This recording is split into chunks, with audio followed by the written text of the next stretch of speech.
No a keď uvidíme ešte dokonca aj tie sploštené krivky a uvidíme naozaj úbytok pacientov v nemocniciach, tak potom proste jasné a budú písať ďalej a však nech si píšu. Ja im fakt budem ďakovať.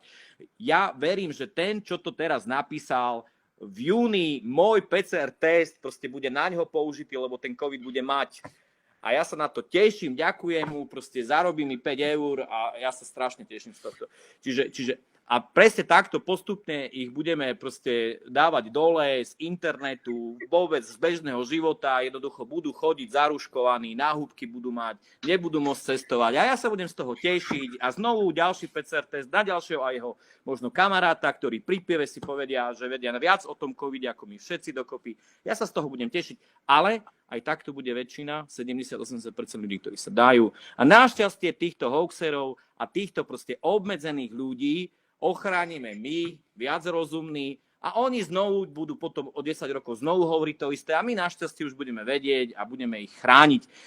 Majú veľké šťastie, že je tu kopec rozumných ľudí, ktorí chcú ich chrániť, nielen seba. No a preto proste títo ignoranti, títo samolúbi, sebci, proste internetoví králi, ktorí sedia doma a nemajú iné problémy, môžu si takto vypisovať aj pri našej dlhosiahlej dvojhodinovej diskusii. Lebo sú rozvojové krajiny, kde proste bude naozaj problém a nie každý má Európsku úniu.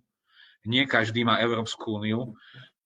Ešte raz, nie každý má Európsku úniu. Tam pošleme do tých rozvojových krajín, tam môžeme poslať všetkých, čo sa nechcú dať zaočkovať. Alebo prebytočné PCR testy, presne tak. Alebo PCR, ale tam by som poslal naozaj tých, čo sa nedajú zaočkovať, že nech sa páči, že kľudne, že tam ich privítajú s náručou, že tam si to nechajú vysvetliť, čo je ten COVID-19.